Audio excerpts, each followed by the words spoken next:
আসসালামু আলাইকুম ওয়া রাহমাতুল্লাহি ওয়া বারাকাতুহু। ইন্নাল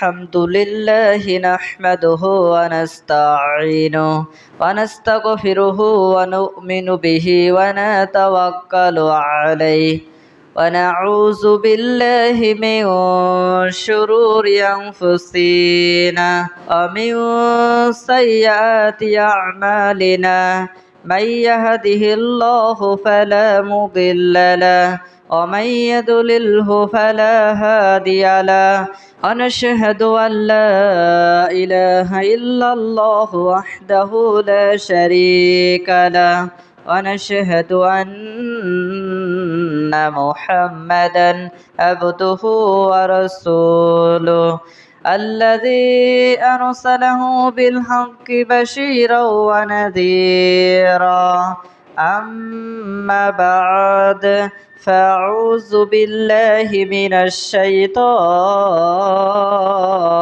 الرجيم بسم الله الرحمن الرحيم إن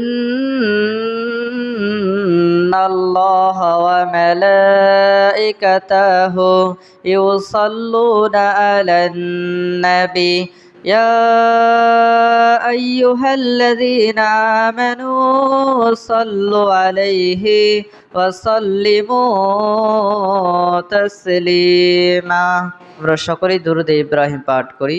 আল্লাহুম্মা সাল্লি আলা মুহাম্মাদি ওয়া আলা আলি মুহাম্মাদ কামা সাল্লাইতা আলা ইব্রাহিম ওয়া আলা আলি ইব্রাহিম ইন্নাকা হামিদুম মাজিদ। اللهم بارك على محمد وعلى آل محمد كما باركت على إبراهيم وعلى آل إبراهيم إنك حميد مجيد بسم الله الرحمن الرحيم وأنفقوا مما رزقناكم من قبل أن يأتي أحدكم الموت فيقول ربي لولا أخرتني إلى أجل قريب فصدق وكن من الصالحين يا أيها الذين آمنوا اتقوا الله حق تقاته ولا تموتن إلا وأنتم مسلمون عن أبي هريرة رضي الله تعالى عنه قال قال النبي صلى الله عليه وسلم إذا مات الإنسان انقطع عنه أعماله إلا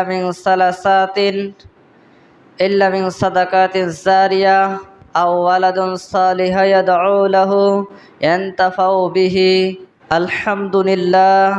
যাবতীয় প্রশংসা সিদ্ধসানা সেই মহিয়ান গরিয়ান আল্লাহ রাব্বুল আলামিনের জন্য, যার আপার অনুগ্রহে, যার সীমাহীন রহমত, যার দয়ার ভিত্তিতে অসংখ্য গণিত নৌকেন কারণ অন্য তাদের মধ্য থেকে কতিপয় কিছু সংখ্যক মুসল্লিয়ানে কারাম আল্লাহ রাব্বুল আলামিন যাদেরকে যাচাই করে বাছাই করে জাস্টিফাই করে ভালোবেসে মহব্বত করে দুনিয়ার মধ্যে সর্বশ্রেষ্ঠ সর্বোত্তম সর্বোৎকৃষ্ট স্থান মাসাজিদ আল্লাহ রাব্বুল আলামিনের ঘরে সুস্থ দেহবড়ি সুস্থ মস্তিষ্ক নিয়ে দুনিয়ার মধ্যে শ্রেষ্ঠতম স্থান মাসাজিদ আল্লাহর ঘরে আসার তৌফিক দান করেছেন। সেজন্য সেই মহান সত্তা আল্লাহ রাব্বুল আলামিনের দরবারে আমাদের অন্তরস্থল থেকে মন প্রাণ উজাড় করে দিয়ে মহব্বতের সাথে আল্লাহর দেওয়া জবান দিয়ে আমরা সেই আল্লাহ রাব্বুল আলামিনের শুকরিয়া জ্ঞাপন করি।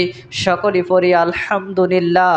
লক্ষ কোটি দরুদ ও সালাম শান্তি রহমত বর্ষিত হোক মানবতার মুক্তির দিশারি, মানবতার মুক্তির মহামানব জনাবি মোহাম্মদ মুস্তাফা আখিরি জামানার পয়গাম্বর জনাবি মুহাম্মদুর রাসূলুল্লাহ সকরি পরি সাল্লাল্লাহু আলাইহি ওয়াসাল্লাম। সেই নবীর উপর অসংখ্য অগণিত দুরূদ ও সালাম শান্তি রহমত বর্ষিত হোক, আল্লাহুম্মা আমিন। সম্মানিত উপস্থিতি, আজ ইয়াউমুল জুমা তথা শুক্রবার। এই জুমা এত গুরুত্ব, এত ফজিলত, এর মাহাত্ম্য, এর সিগনিফিকেন্স, এর তাৎপর্য এত বেশি। রাসূল সাল্লাল্লাহু আলাইহি ওয়াসাল্লাম হাদিসের মধ্যে ইরশাদ করেছেন যে ইয়াউমুল জুমা এমন একটা বার, এমন একটা সময়, যেই সময়ে মহান আল্লাহ রাব্বুল আলামিন আমাদের আদি পিতা হযরতে আদম আলাইহিসসালাতু ওয়াসসালামকে আল্লাহ সৃষ্টি করেছেন, সৃজন করেছেন, এবং এই শুক্রবারের দিন তিনি জান্নাতে প্রবেশ করানো হয়েছিল, জান্নাত থেকে আবার বের করা হয়েছিল, আবার শুক্রবারে মৃত্যুবরণ করেছেন। কিয়ামত সংঘটিত হবে এই শুক্রবারের দিন। রাসূল সাল্লাল্লাহু আলাইহি ওয়াসাল্লাম বলেছেন, ইয়াউমুল জুমা শুক্রবার যখন আসে, সমস্ত পশু পাখি কীট পতঙ্গ সবাই ভয়ে থরথর করে কাঁপতে থাকে, সবাই ভাবতে থাকে কখন কোন সময় এই বারে জানি কিয়ামত সংঘটিত হয়ে যায়। সম্মানিত উপস্থিতি, কিয়ামতের অনেকগুলো আলামত, অনেকগুলো নমুনা আমরা দেখতে পাচ্ছি। হাদিসের মধ্যে যে পরস্পর, হাদিসের মধ্যে যে ভাবে রাসূল সাল্লাল্লাহু আলাইহি ওয়াসাল্লাম ইঙ্গিত দিয়েছেন, নমুনা যখন দেখা দেবে, আলামত দেখা দেবে, কিয়ামত সংঘটিত হবে। অর্থাৎ বর্তমান সময় জাহিলিয়াত, অন্যায় অপকর্ম, কুসংস্কার মুসলমান সমাজে, মুসলিম সমাজে রহরহর হয়ে আসছে। মানুষ এখন জিনাহ ব্যভিচার পাপ মনে করে না। মানুষ এখন গান বাজনা, জিনা ব্যভিচার, অশ্লীল পর্নোগ্রাফি, সিনেমা মুভি পাপ মনে করে না, হালাল হারামের বিবেচনা করে না। অন্যায় অপকর্ম দেখে তার অন্তঃকর কাঁপে না। এরকম হচ্ছে বর্তমান সময়ে বিভিন্ন নেশাদার দ্রব্য, জুয়া, লটারি, এই জাতীয় সমস্ত অন্যায় অপকর্ম আরও দিন যত যাচ্ছে তত আপনার বেশি হয়ে আসছে। সম্মানিত উপস্থিতি, রাসূল সাল্লাল্লাহু আলাইহি ওয়াসাল্লাম বলেছেন, ইরফালিং ওয়াইংজুরুল জাহাল, পৃথিবী যত আপডেট হবে, আজ যত শিক্ষিত ছিল, আজ থেকে 50 বছর পূর্বে যত মানুষ সুশিক্ষায় শিক্ষিত ছিল, যত মানুষ শিক্ষা দীক্ষা যত করেছিল, তার থেকে আজ প্রায় অনেক গুণে বেশি শিক্ষিত। আজ প্রায় প্রত্যেক ঘরে ঘরে HSC, SSC, inter, honours, masters করা রয়েছে। প্রত্যেকটা মানুষ আজ কম বেশি শিক্ষিত হয়েছে। কিন্তু রসুল বলছেন, পৃথিবী যত আপডেট হবে, মানুষ তত মূর্খতা, বর্ণতা, অসভ্যতা বেড়ে যাবে।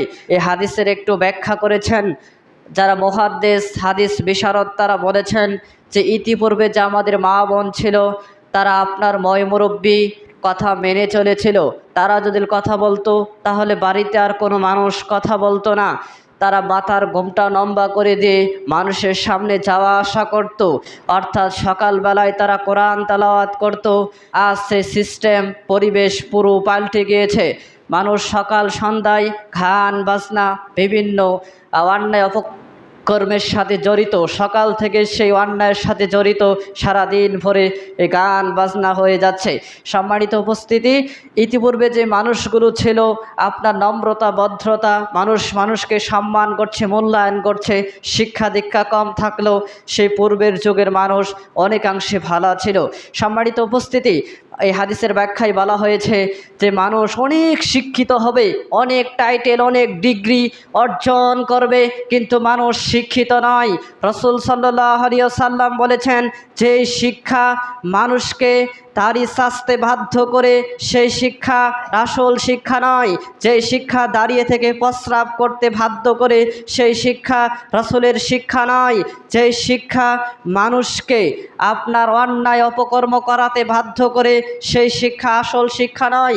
রাসূল সাল্লাল্লাহু আলাইহি ওয়াসাল্লাম বলেছেন, যেই শিক্ষা কোরআন সুন্নাহর যে আল্লাহ নিষেধ করেছেন এগুলোকে পরোয়া করে না, এগুলো আসল শিক্ষা নয়।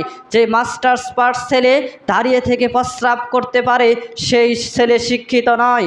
যেই ছেলে শিক্ষিত নয়, আপনার স্কিন সাইজের কাপড় এমনভাবে শরীরে আপনার পড়েছে যে এগুলো বসতে পারে না, উঠতে পারে না, এরকম ছিঁড়া ফাড়া কাপড় চোপড়, এগুলো আজ হচ্ছে মডার্ন, এগুলোই হচ্ছে নাকি তাদের সৌন্দর্য। আশ্চর্য! রাসূল সাল্লাল্লাহু আলাইহি ওয়াসাল্লাম বলেছেন এমন একটা যুগ আসবে, এমন একটা সময় আসবে, মানুষ প্রকাশ্যে জিনা ব্যভিচার করে বেড়াবে, মানুষ এটাকে পাপ মনে করবে না। যেমন বাচ্চা তার গাভীর সাথে যেভাবে মিশে দুধ পান করে, অর্থাৎ তার উলান থেকে দুধ গ্রহণ করে দুধ পান করে, ওরকমভাবে এমন একটা সময় এসে যাবে মানুষ জিনা ব্যভিচার অবাধে খোলা মাঠে করবে, মানুষ সেটাকে পাপ মনে করবে না। সম্মানিত উপস্থিতি, আজ আপনার বড় বড় রেস্তোরাঁ, বিভিন্ন পার্কগুলো লক্ষ্য করে দেখুন, যেগুলোকে অন্যায় অপকর্ম দ্বারা ভরপুর, পাশ দিয়ে এমপি মন্ত্রী যাচ্ছে, কেউ কিছু বলতে পাবে না। এটা বললে নাকি অপরাধ, এটা বলা নাকি অপরাধ, এটা বলা যাবে না। সম্মানিত উপস্থিতি, তরুণ তরুণী, যুবক যুবতী আজ স্কুল কলেজের নামে, বিভিন্ন ভার্সিটির নামে বিভিন্ন অপকর্ম করে বেড়াচ্ছে, এটার নাম হচ্ছে শিক্ষিত। রাসূল বলছেন পৃথিবী আপডেট যত হবে তত মানুষ অশিক্ষিত হবে, এটা তার স্পষ্ট প্রমাণ। আজ দেখুন অনেক মানুষ শিক্ষিত রয়েছে, কিন্তু আপনার সুশিক্ষায় যে শিক্ষা, এই শিক্ষা তার মধ্যে নেই।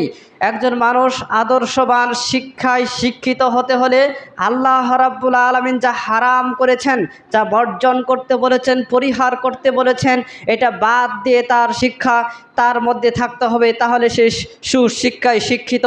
সম্মানিত উপস্থিতি, এই পৃথিবী যিনি সৃষ্টি করেছেন, এই আকাশ জমিনের মালিক যিনি, তিনি সমস্ত কিছু সৃজন করেছেন, সৃষ্টি করেছেন। এই মানব জাতি যিনি সৃষ্টি করলেন, সেই স্রষ্টা জানে এই মানুষ জাতি, নর এবং নারী, নারী পুরুষ কোন সিলেবাস আপনার অনুসরণ অনুকরে জীবন পরিচালনা করলে সে পৃথিবীতে সুরক্ষিত থাকবে, সুন্দরভাবে পৃথিবীতে বসবাস করতে পারবে, মান সম্মান ইজ্জত নিয়ে পৃথিবীতে থাকতে পারবে। সে আমার আপনার থেকে কে জানে বেশি? আপনার আমার স্রষ্টা যিনি আপনাকে আমাকে সৃষ্টি করেছেন, সে আল্লাহ বলে দিয়েছেন, বান্দা তুমি এই সিস্টেমে এই নিয়ম নীতিগুলো ফলো করে চললে পৃথিবীতে মান সম্মান ইজ্জত নিয়ে পৃথিবীতে চলতে পারবে। অন্যথায় আমার বিধান যদি উল্টিয়ে ধরে চলো, তাহলে পৃথিবীতে মান সম্মান ইজ্জত নিয়ে চলা যাবে না। সম্মানিত উপস্থিতি, আজ প্রতিদিন পত্রিকার পাতায় প্রতিদিন নিউজ, আপনার জিনা ব্যভিচার ধর্ষণ, নারীর উপর এসিড নিক্ষেপ করা, এরকম অহরহর খবর, অহরহর নিউজ আমরা শুনতে পাচ্ছি। এখানে কি আল্লাহ রাব্বুল আলামিনের বিধান অমান্য করার কারণে? দেখুন রাসূল সাল্লাল্লাহু আলাইহি ওয়াসাল্লাম বলেছেন মানুষ অতক্ষণ পর্যন্ত শিক্ষিত হতে পারে না, আল্লাহর কসম, অতক্ষণ পর্যন্ত মানুষ শিক্ষিত হবে না, অতক্ষণ পর্যন্ত মানুষ শিক্ষিত হবে না যতক্ষণ না আল্লাহ রাব্বুল আলামিনের বিধান হারাম যেটা করেছেন সেটাকে সে বর্জন না করে, পরিহার না করে নির্দ্বিধায় পরিহার করতে হবে। তাহলে তার ভিতরে আল্লাহ সুবহানাহু ওয়া তাআলার ভয়, আত্তাকুল্লাহ, আল্লাহকে ভয় যে করলো, ওই ব্যক্তি সবচেয়ে বড় শিক্ষিত। সম্মানিত উপস্থিতি, অনেক ডিগ্রি অর্জন করেছে, অনেক টাইটেল অর্জন করেছে, দুনিয়ার সব কিছু শিখেছে, কিন্তু তার সামনে যখন কোরআনুল কারিম পড়তে দেওয়া হয় তখন সে পড়তে পারে না, কায়দা সিফারা আমপারা সে সুন্দরভাবে পড়তে পারে না, এই শিক্ষা সে অর্জন করে নাই। তাহলে বুঝতে পারেন যে আল্লাহ সুবহানাহু ওয়া তাআলার নিকটে দাঁড়াতে হবে প্রত্যেক মানুষকেই। এই যত আপনার ডিগ্রি অর্জন করে যত উচ্চ লেভেলে যাক না কেন, এই সম্মান দুনিয়াতে শেষ হয়ে যাবে। পরকালের সম্মান হচ্ছে আল্লাহর কাছে দ্বার বেশি, আল্লাহ রাব্বুল আলামিনের তাকওয়া, ভয় ভীতি আমল নিয়ে উপস্থিত হতে পারবে, সেই পরকালের সবচেয়ে সেরা, সবচেয়ে সেখানে সম্মানিত ব্যক্তি হবে। দেখুন এই হাদিসটা এখানে এই জন্য উপস্থাপন করেছি। আজ দেখুন প্রত্যেকটা সেক্টরে, প্রত্যেকটা ঘাটে ঘাটে আজ বিভিন্ন অন্যায় অপকর্ম দিয়ে ভরপুর, বিভিন্ন নেশাদার দ্রব্য অকালে ছেলে ফেলে যেমন ঝরে যাচ্ছে, আপনার দেখা যাচ্ছে সে ভালো বিজনেস করে, ব্যবসা করে, কিন্তু কিছুদিন পরে শোনা যায় তার আপনার সমস্ত সম্পদ সর্বহারা হয়েছে। কিভাবে? আইপিএল খেলে, কিভাবে লটারি ধরে, কিভাবে বিভিন্ন জুয়া খেলে, কিভাবে নেশাদার দ্রব্য পান করে, এরকম করে অনেক ছেলেমেয়ের জীবন ধ্বংস হয়ে গিয়েছে নেশাদার দ্রব্যের জন্য। পিতা মাতাকে হত্যা করে তারপরে টাকা পয়সা আদায় করেছে। সম্মানিত উপস্থিতি, এভাবে অসংখ্য গণিত পরিবার আজ ধ্বংস হয়ে যাচ্ছে। অসংখ্য গণিত পিতামাতা লাঞ্ছিত অপমানিত কেন? আজ সেই ছেলে মেয়েগুলো ছোট্ট থাকতেই সুন্দরভাবে লালন পালন করে ঘরে তুলতে পারে নাই। সম্মানিত উপস্থিতি, মহান আল্লাহ সুবহানাহু ওয়া তাআলা তার নবীকে বলেছেন, হয় নবী আপনি বলে দিন, মানুষ যখন জন্মগ্রহণ করবে, অর্থাৎ যখন একটা ছেলে জন্মগ্রহণ করে সে ইসলামের উপর জন্মগ্রহণ করে দিন নিয়েই আসে, কিন্তু তার পিতামাতার কারণে সে কাফের মুশরিক হয়, পিতামাতার কারণে সে ঈমানদার হয়। কিভাবে? আপনি দেখেন, একটা যখন পাকা বাঁশ যখন ঝাড় থেকে কাটে নিয়ে আসে, তখন যদি আপনি সেটাকে চেঁচে তারপরে চাক তোলেন, তাহলে আপনি সেই বাঁশ দিয়ে আপনি খাসা কুল্লা যে কোনো জিনিস আপনি বানাইতে পারবেন। যখন সেই বাঁশটা যখন সময়ের ব্যবধানে যখন এটা শুকিয়ে যাবে, তখন আর ওই বাঁশটা আপনার চাক বাঁক নিবে না, বাঁক গাইলে আপনার বাঁশটা ভেঙে যাবে, চাক উঠবে না ওইভাবে। অনুরূপভাবে আপনার হাতের নাগালে থাকা সত্ত্বেও আপনি সেটা ওইভাবে তাদেরকে উপদেশ দিয়ে বিভিন্ন কলা কৌশলে আপনি তাদেরকে সুন্দরভাবে বুঝিয়ে ইসলামের প্রতি নিয়ে আসতে পারে নাই, আদর্শবান মানুষ হয়ে মানুষ হিসাবে গড়ে তুলতে পারে নাই। এর জন্য ব্যর্থতা হচ্ছে না আপনি আমি। সম্মানিত উপস্থিতি, এটা হচ্ছে আল্লাহ রাব্বুল আলামিনের বিধান।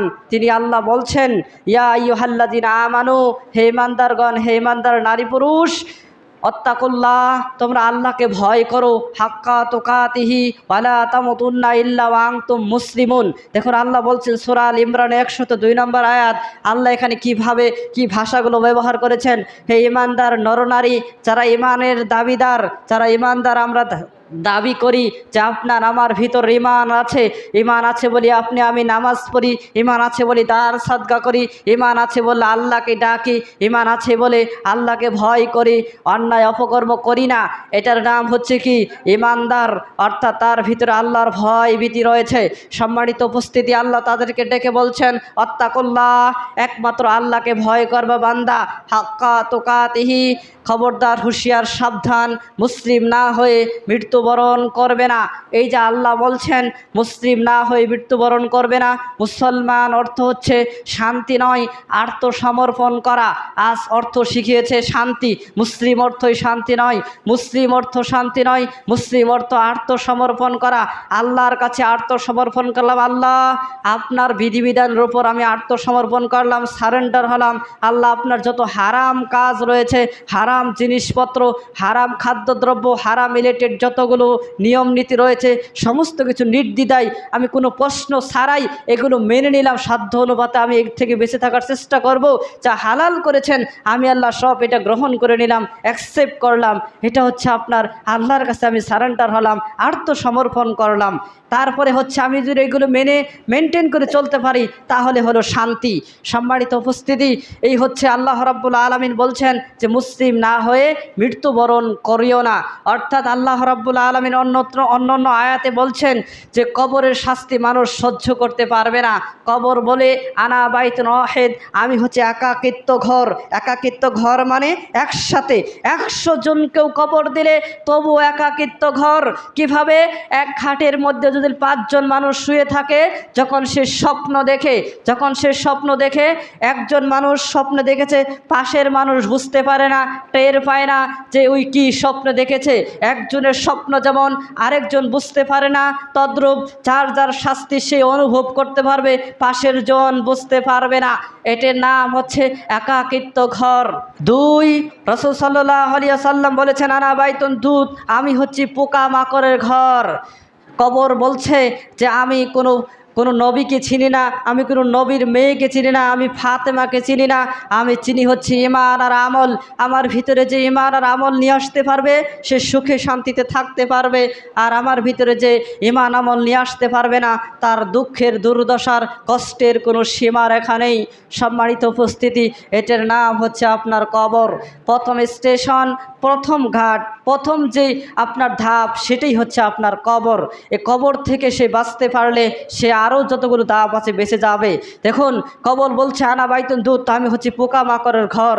এখানে সাপ বিচ্ছু যতগুলো ভয়ঙ্কর আপনার কীট পতঙ্গ আক্রমণাত্মক যতগুলো জিনিস রয়েছে, এরকম বিচ্ছু সাপ বিভিন্ন ধরনের আপনার সেখানে পোকামাকড় সাপ বিচ্ছু সেখানে থাকবে মানুষকে ধ্বংসন করার জন্য। রাসূল সাল্লাল্লাহু আলাইহি ওয়াসাল্লাম বলছেন, যারা জাকাত সামর্থ্য রয়েছে জাকাত দেয় না, ওই বিষাক্ত সাপে রূপান্তরিত হবে। এই সম্পদগুলো বলবে, সবুল মারবে আর বলবে, আমি হচ্ছে তোমার ওই সম্পদ যে সম্পদের জাকাত বের করা হয়নি, আমি হচ্ছে ওই সম্পদ যে সম্পদের ওসর বের করা হয়নি, আমি হচ্ছে ওই সম্পদ যে সম্পদের জাকাত দেওয়া হয়নি, ওসর দেওয়া হয়নি। এইগুলো বলবে আর আপনাকে সবল মারবে, আমাকে সবল মারবে। এটা হচ্ছে আপনার রাসূল সাল্লাল্লাহু আলাইহি ওয়াসাল্লাম বলছেন যে মানুষ যখন আল্লাহ সুবহানাহু ওয়া তাআলা যে আল্লাহ মানুষকে প্রেরণ করেছেন দুনিয়ার অর্থ সম্পদ পেয়ে আমি আল্লাহকে ভুলে গিয়েছি, আপনার অনুভব হচ্ছে আপনার এরকম মনের মধ্যে এরকম জাগতেছে যে শুধু সালাত আদায় করবে গরিব মানুষগুলো, অনাথ মিসকিন ইয়াতিম মানুষগুলো, আর আমরা তো বড়লোক মানুষ, ভিআইপি পার্সন, অনেক অর্থ সম্পদ রয়েছে,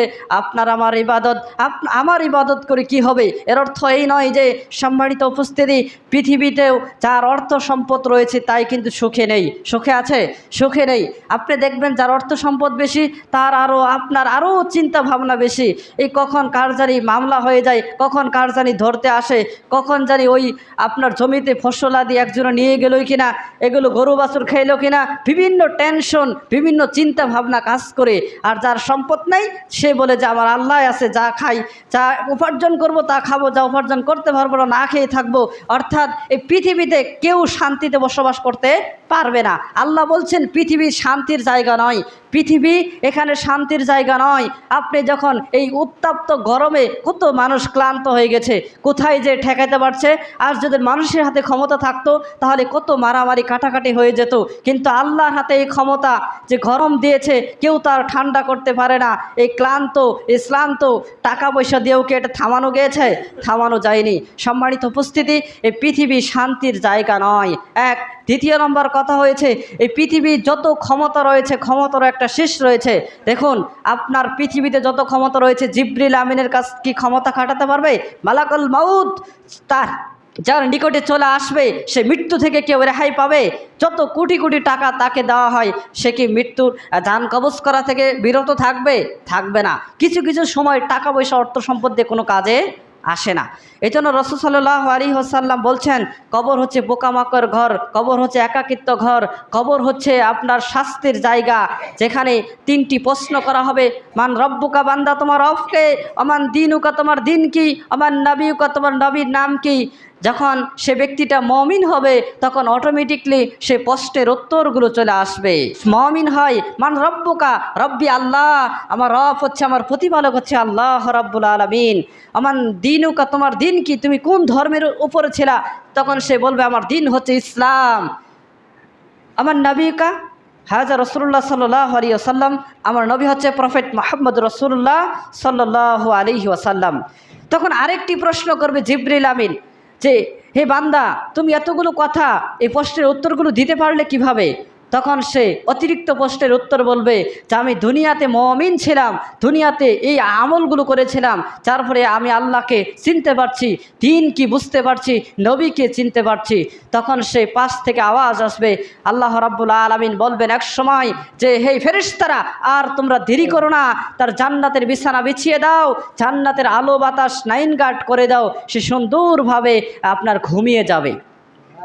পক্ষান্তরে রাসূল সাল্লাল্লাহু আলাইহি ওয়াসাল্লাম বলেছেন যে ব্যক্তি কাফের বেদিন মুশরিক হয়ে মৃত্যুবরণ করবে, আল্লাহ রাব্বুল আলামিন সে কবরের মধ্যে এমন দুটা ফেরেশতা নিযুক্ত করে রেখেছেন যে ফেরেশতাগুলো অনায়াস যখন চলে আসবে, আপনার হাদিসের মধ্যে এসেছে মানুষগুলো যখন কবর থেকে সরে যাবে কবরের মধ্যে 3টা জিনিস যায়, তার 2টা জিনিস ফিরে আসে, একটা জিনিস থেকে যায়, অর্থাৎ তার আত্মীয় স্বজন, ছেলে ফেলে, আহাল পরিবার এবং আপনার ওই খাটনি, কোদাল, দা, বাহি, এই জিনিসপত্রগুলো সেখানে পৌঁছে। অর্থাৎ যখন তারা বেগে চলে আসে, এই 2টা জিনিস সরে আসে, আর একটা জিনিস রেখে যায়, সেটা হচ্ছে আপনার কর্ম।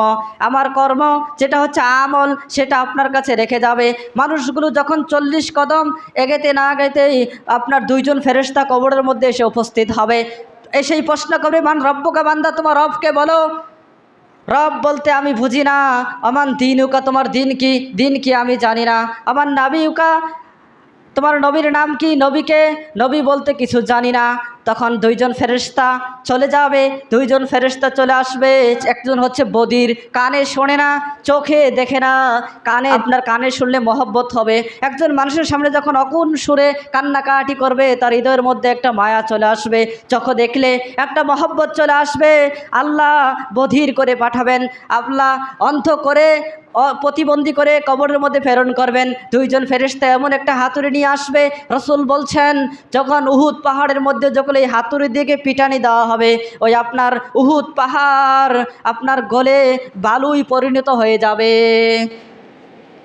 আপনার ওই হাতুড়ি দিয়ে যে উহুদ পাহাড়, সবচেয়ে বড় পাহাড়, আপনার মাউন্ট এভারেস্ট যেটা, এটার উপরে যদি ওই হাতুড়ি দিয়ে একটা পিটানি দেওয়া হয়, তাহলে পাহাড়টা একেবারে ধুলাই পরিণত হয়ে যাবে।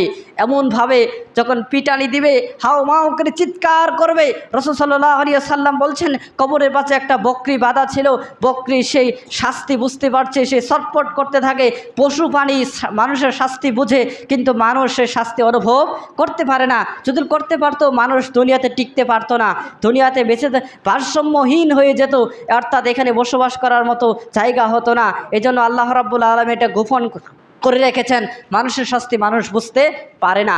সম্মানিত উপস্থিতি, এমন করে তারা পিটাতে থাকবে, হাও মাও করে চিৎকার করতে থাকবে। এটা হচ্ছে আপনার কবরের জিন্দেগি।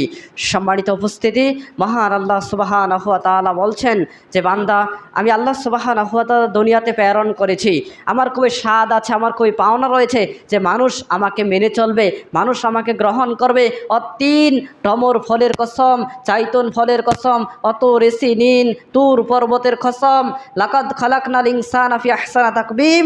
আল্লাহ সুবহানাহু ওয়া তাআলা সূরা 3 95 নম্বর সূরার 4টা আয়াতে আল্লাহ কসম করেছেন, কসম কেটে বলছেন যে আমি আল্লাহ রাব্বুল আলামিন মানুষকে সৃষ্টি করেছি, লাকাদ খালাকনাল ইনসানা ফি আহসানি তাকবীম, সুন্দর আবহাওয়াবে, সুন্দর আকার আকৃতি দিয়ে, উত্তম রূপে আমি আল্লাহ রাব্বুল আলামিন মানুষ জাতিকে সৃষ্টি করেছি।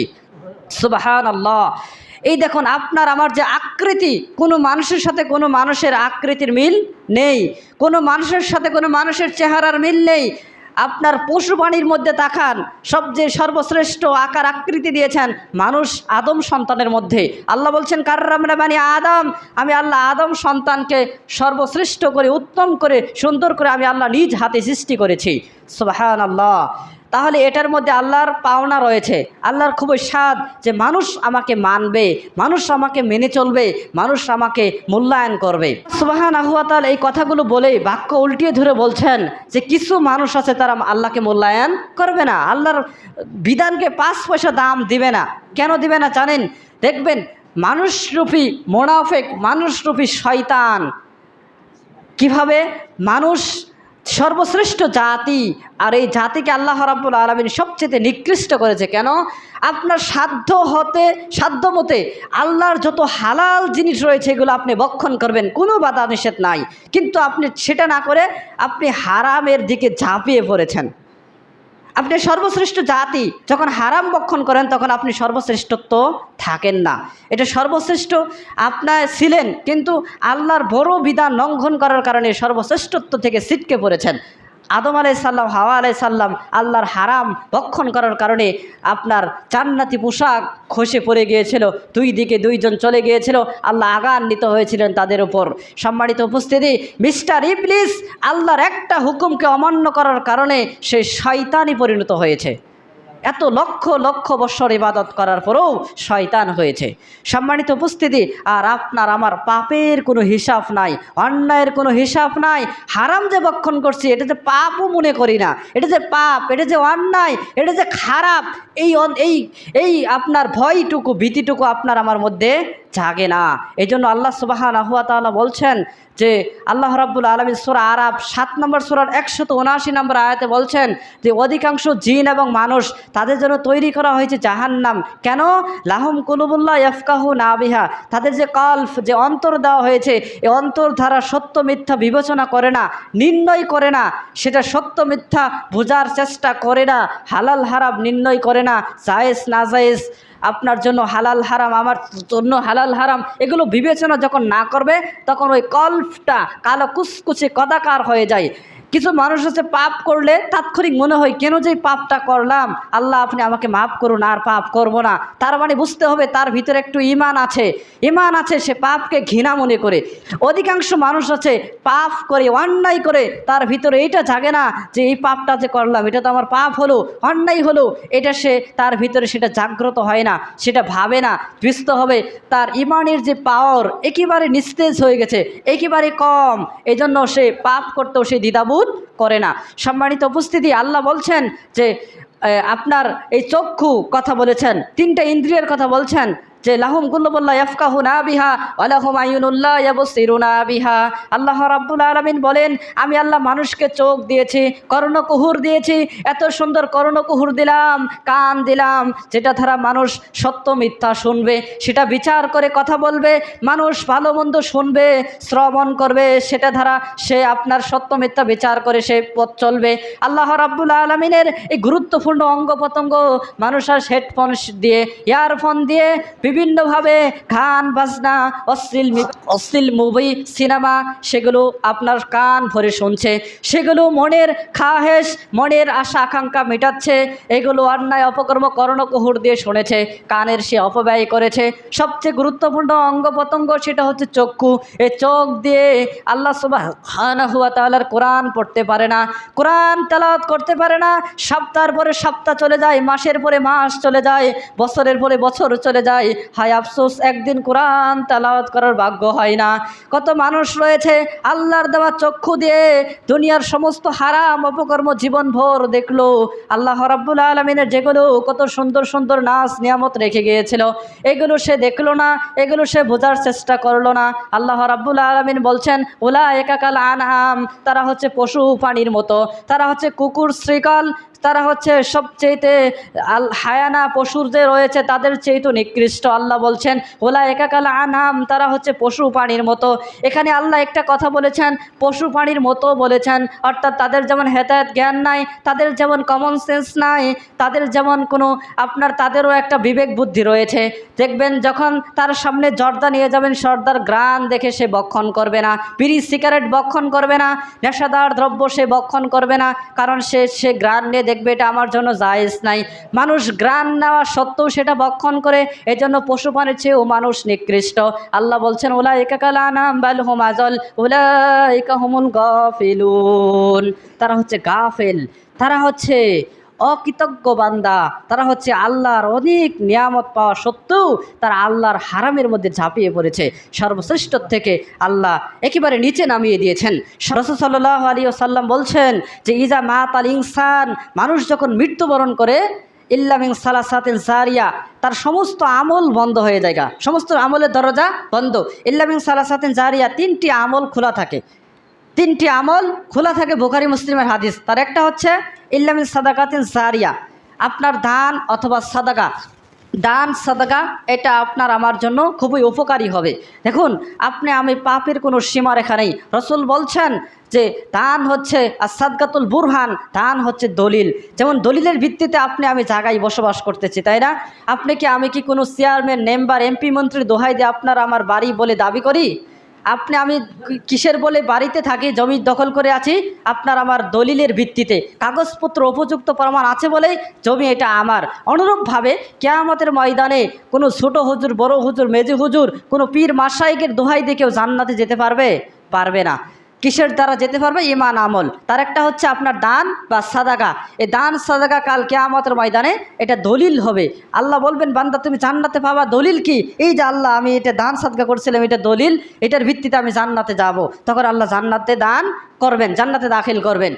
দ্বিতীয় নম্বর করা হচ্ছে, রাসূল সাল্লাল্লাহু আলাইহি ওয়াসাল্লাম বলছেন যে দান হচ্ছে এমন একটা জিনিস, জ্বলন্ত আগুনের মধ্যে ঠান্ডা পানি ঢেলে দিবেন, যেমন ধূপ করে আগুন নিভে যায়, অনুরূপভাবে দান করলে বান্দার উপর যত আগ রয়েছে, ক্রোধ, হিংসা, বিদ্বেষ, আল্লাহ যতগুলো আগ করেছিলেন, দান করার সাথে সাথে আল্লাহ রাব্বুল আলামিন তার উপর আগ মিটে যায়। এটা হচ্ছে 2। 3 নম্বর হচ্ছে, রাসূল সাল্লাল্লাহু আলাইহি ওয়াসাল্লাম বলেছেন, এটা কোরআনে আল্লাহ কোট করেছেন, সূরা মুনাফিকুন 63 নম্বর সূরার 9 নম্বর আয়াতে আল্লাহ বলছেন যে এক শ্রেণীর মানুষ আপনার কার্পণ্য করে, দেখবেন লক্ষ লক্ষ টাকার মালিক আপনার 10টা টাকা, 50টা টাকা, 100 টাকা দান করবো, এই 100 টাকা দিয়ে হয় কিছু সাবান কিনতে পারতাম, কিছু খাবার দাবার কিনতে পারতাম, এটা দান করলে তো আমার সংসার থেকে 100 টাকা চলে গেল। সে কার্পণ্য করে, অর্থাৎ কার্পণ্য করে 1 টাকাও মসজিদ, মাদ্রাসা, ইয়াতিমখানায় দান করে নাই। ওই সমস্ত মানুষ মৃত্যুর সময় আল্লাহ রাব্বুল আলামিন বলছেন, মউত তার রিয়েল আকৃতি নিয়ে চলে আসবে, তার আসল আকৃতি দেখে মানুষ সহ্য করতে পারবে না। আকাশ এবং জমিন এরকম বিশাল আকৃতি নিয়ে যখন তার সামনে চলে আসবে, চোখগুলো বড় বড় হয়ে যাবে, হাই হতাশ করে মনে হয় পানির পিপাসা লেগেছে, তখন ছটফট করতে থাকবে। মালাকুল মউত যখন এসে আপনার ছাতির উপর বসে পড়বে, এক টান দিয়ে যখন মালাকুল মউত রুহুটা বের করে নিয়ে আসবে, তখন তার এত কষ্ট হবে, তখন সে আপনার অনেক কষ্ট করে বলবে, ফায়াকুল রব্বি লাউলা আখরাতানি ইলা আজালিন করিব, হে আল্লাহ আমাকে অল্প একটু সময় দিন, ফাসাদ্দাকা আপনার রাস্তায় দান সাদকা করে আসবো, আকুম মিনাস সালিহিন আপনার সৎ কর্মশীল বান্দাদের অন্তর্ভুক্ত হব। অর্থাৎ এই আপত্তি, এই কোয়েস্ট, এই কাকতি মিনতি আল্লাহর কাছে জানাবেন। তখন আল্লাহ বলছেন, ইজা যা আজা লুহা, আল্লাহর যখন কোনো মানুষের হায়াত শেষ হয়ে যাবে, শত চেষ্টা করলেও আল্লাহ সেই দোয়া কবুল করবে না। যেমন আর ওই যে ফেরাউন মিশরে জাদুঘর যে রয়েছে, তিনিও যখন নীল নদে যখন হাবুডুবি খেয়ে মরে যাওয়ার উপক্রম হয়েছিলেন, তখন বলছেন, আল্লাহ আমি মুসা আলাইহিস সালামের আল্লাহর উপর ঈমান আনলাম। তখন আল্লাহ বলবে, বিপদে পড়ে কেউ ঈমান আনয়ন করলে সেখানে কাজ হবে না। অতএব রাসূল বলছেন যে সেটা হচ্ছে ইদা মাতাল ইনসানিন কথা আনহু আমালহু ইল্লা মিন সালাতাতিন জারিয়া, একটা হচ্ছে সাদকা জারিয়া, আরেকটা হচ্ছে ওয়ালাদুন সলিহা, নেক সন্তান। এই নেক সন্তান পিতামাতা অর্থাৎ নিয়ারেস্ট আত্মীয় স্বজন, নেক সন্তানগুলো পিতামাতার জন্য অনেক উপকার আসবে। নেক্সট সন্তান হতে পারে আপনার জেনারেল শিক্ষিত, এখনও ছেলেপেলে অনেক মাশাআল্লাহ এখন 5 ওয়াক্ত সালাত আদায় করে দিনের পথে চলে, আপনার তার বুদ্ধি অনুপাতে আপনি এখন অনেক ছেলেপেলে আল্লাহ রহমতে স্কুল কলেজে পড়া সত্ত্বেও আপনার 5 ওয়াক্ত সালাত আদায় করে, আপনার নফল সিয়াম আদায় করে, অনেক আমল করে, এটা হচ্ছে কি নেক্সট সন্তান। তৃতীয় নম্বর হচ্ছে উপকারী বিদ্যা, যে আপনার সন্তান সন্ততি যে উপকারী বিদ্যা রেখে গিয়েছেন, যে সন্তান যে মাস্টারি করে, ওই মাস্টার যদি মানুষকে উপকারী বিদ্যা শিখায়, মানুষকে উপকারী বিদ্যা জ্ঞান বুদ্ধি দিয়ে সহযোগিতা করলো, যেটা দ্বারা তার উপকার হবে, এটার অর্থ অনেকভাবে হতে পারে। এটা দ্বারা মানুষ উপকৃত হলে এটাও একটা সাদগায়ে জারিয়া হবে। একজন মানুষ একটা ফ্যান এখানে দান করেছে, এই ফ্যানের বাতাস যত মানুষ এখানে ফ্যানে পরে আরামসে সুন্দরভাবে নামাজ পড়বে, এটার একটা যে সোয়াব, সেটা বেঁচে থাকুক আর জীবিত থাকুক মরে যাক, সেটা আপনার পেতেই থাকবে। অতএব আল্লাহ রাব্বুল আলামিন আমাদের সকলকেই এই হাদিসের উপর আর যতগুলো কথা এখানে উপস্থাপন করেছি, এই কথাগুলোর উপর আল্লাহ আমাকে এবং আমাদের সকলকেই আমল করার তৌফিক দান করুন। আল্লাহুম্মা আমিন। সুবহানাকা আল্লাহুম্মা বিহামদিক, আশহাদু আল্লা ইলাহা ইল্লা আনতা, আস্তাগফিরুকা।